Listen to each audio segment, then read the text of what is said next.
स्वागत। आज हम शिवानी जी की एक बहुत ही मार्मिक कहानी है पारितोषिका, उसी की दुनिया में उतर रहे हैं। हमारे पास कहानी का सार है, तो किरदारों, घटनाओं और जो गहरे संदेश हैं उन पर बात करेंगे। आज हमारा मकसद है इस कहानी के जो भावनात्मक पहलू हैं उन्हें समझना। मतलब इसमें प्रेम है, बलिदान है, समाज का दबाव है और सबसे जरूरी आत्मसम्मान की जो तलाश है।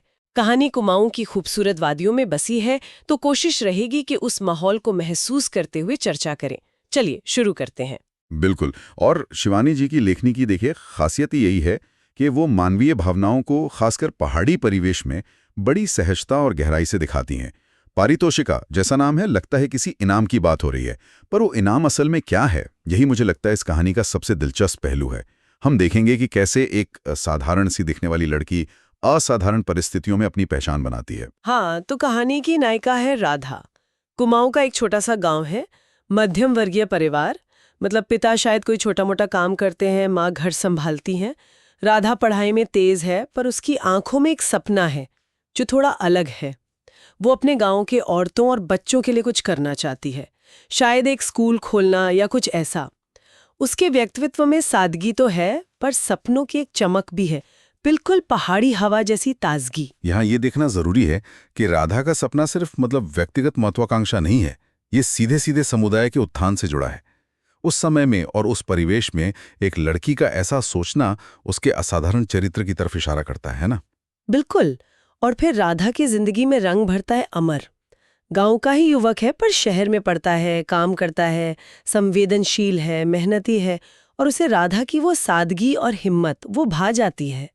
गांव के मंदिर, नदी किनारे, वहीं मुलाकातें होती हैं और धीरे धीरे गहरा सादा सा प्यार पनपता है। हाँ, वो कुमाऊं की शांत दिखने वाली नदियों जैसा, जिनके अंदर एक ताकत होती है। दोनों एक साथ भविष्य के सपने देखते हैं, एक दूसरे को हौसला भी देते हैं। हाँ, मतलब राधा को लगता है कि अमर के साथ मिलकर वो अपना सपना पूरा कर पाएगी। सही।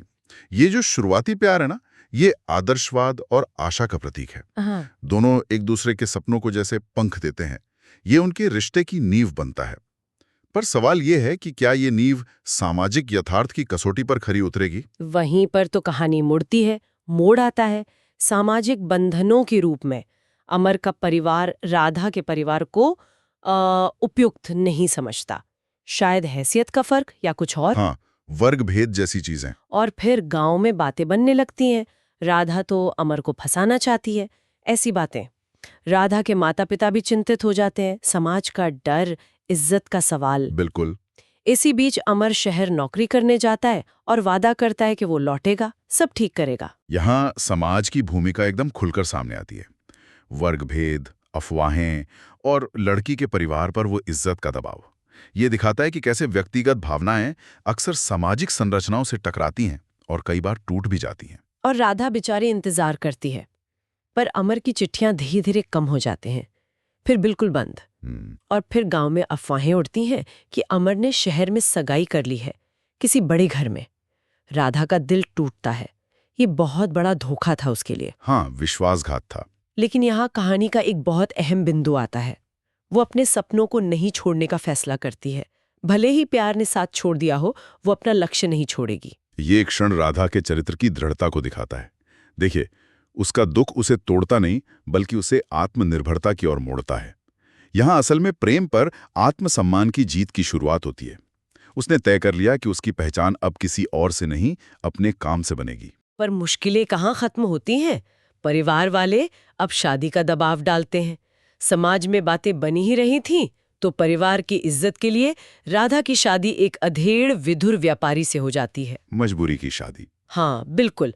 पति सख्त मिजाज का है, उसे बस घर चलाने वाली समझता है। राधा के मन की दुनिया से, उसके सपनों से कोई मतलब नहीं।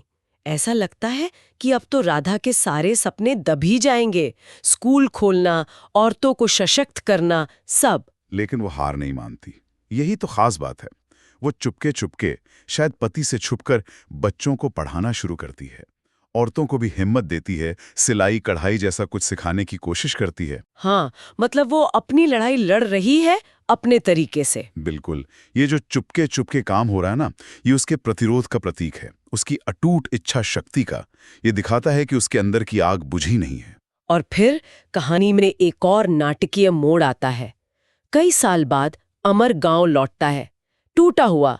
उसकी सगाई टूट चुकी है, जिंदगी में उलझा हुआ सा। वो राधा से मिलता है, माफी मांगता है, कहता है तुम्हारे बिना नहीं जी सकता, मुझे माफ कर दो। लेकिन क्या राधा अब वही पहले वाली राधा है? नहीं, बिल्कुल नहीं।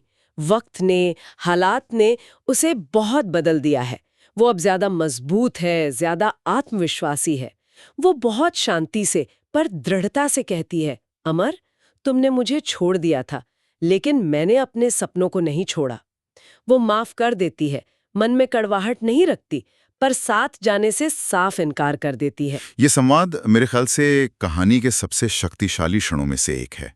राधा का जवाब सिर्फ एक भावनात्मक प्रतिक्रिया नहीं है, ये उसके आत्मसम्मान और अपने चुने हुए रास्ते के प्रति उसकी प्रतिबद्धता का प्रमाण है। उसने अपनी पहचान अपने काम और सपनों से बना ली है। उसे अब अमर के सहारे की जरूरत नहीं। सही कहा। और इसके बाद वो पूरी तरह अपने काम में लग जाती है। उसकी मेहनत रंग लाती है। वो गांव में एक छोटा सा स्कूल खोल लेती है, बच्चों को पढ़ाती है, औरतों को आत्मनिर्भर बनाने का काम भी आगे बढ़ाती है, उन्हें हुनर सिखाती है, हिम्मत देती है। और इसी सफर में उसे एक नया साथी मिलता है ना, विनोद। हाँ, विनोद, गांव का ही एक संवेदनशील इंसान जो राधा की हिम्मत की कद्र करता है। वो दोस्त बनता है, एक सच्चा सहयोगी। शायद मन में प्रेम भी रखता है, पर राधा रिश्ते को दोस्ती और सहयोग तक ही रखती है। और विनोद भी इस बात का सम्मान करता है। ये भी एक अलग तरह का रिश्ता है। हाँ, और अमर, वो भी गांव में रहकर स्कूल में मदद करता है, पर एक सहयोगी की तरह, दूर से। देखिए, यहाँ दिलचस्प ये है कि राधा की सफलता किसी पारंपरिक, पारिवारिक या रोमांटिक ढांचे के बाहर आकार लेती है। विनोद का साथ सहयोग पर आधारित है। अमर का पश्चाताप उसे एक अलग भूमिका मिलाता है। ये रिश्तों की जटिलता को दिखाता है। और फिर कहानी का अंत आता है, पारितोषिका की असली परिभाषा। राधा अपने काम में सुकून पाती है। वो शायद उस तरह से सुखी नहीं है जैसा समाज मानता है, लेकिन वो संतुष्ट है। एक दिन वो नदी किनारे बच्चों और औरतों से कहती है, जिंदगी में चाहे कितने ही दुख आए, अपने सपनों को मत छोड़ना, वो तुम्हारी सबसे बड़ी पारितोषिका है। बिल्कुल, यही कहानी का सार है। पारितोषिका कोई बाहरी वस्तु नहीं, कोई रोमांटिक पूर्ति नहीं, बल्कि वो आत्म साक्षात्कार है। वो उद्देश्यपूर्ण जीवन जीने से, अपने मूल्यों पर टिके रहने से मिलने वाला आंतरिक संतोष है। राधा ने अपनी नियति खुद गढ़ी। उसकी पारितोषिका उसका आत्मसम्मान है, उसका अपना बनाया हुआ रास्ता है। तो शिवानी जी की पारितोषिका हमें राधा के जरिए यही दिखाती है कि असली ताकत परिस्थितियों से लड़ने में है, गिरने के बाद उठने में है, और अपने सपनों को कभी न मरने देने में है। कुमाऊं का वो शांत परिवेश इस संघर्ष और जीत को और भी गहरा बना देता है। हाँ, बिल्कुल। ये कहानी प्यार से ज्यादा कहीं ना कहीं आत्मसम्मान और अपने उद्देश्य को पाने की कहानी बन जाती है। सही कहा। और ये कहानी एक महत्वपूर्ण सवाल छोड़ जाती है सबके लिए। वास्तविक पारितोषिका आखिर है क्या? क्या ये समाज द्वारा तय की गई सफलता है, रिश्तों की पारंपरिक पूर्ति है, या फिर अपने अंदर की आवाज सुनकर अपने सपनों के प्रति ईमानदार रहकर जिया गया जीवन है?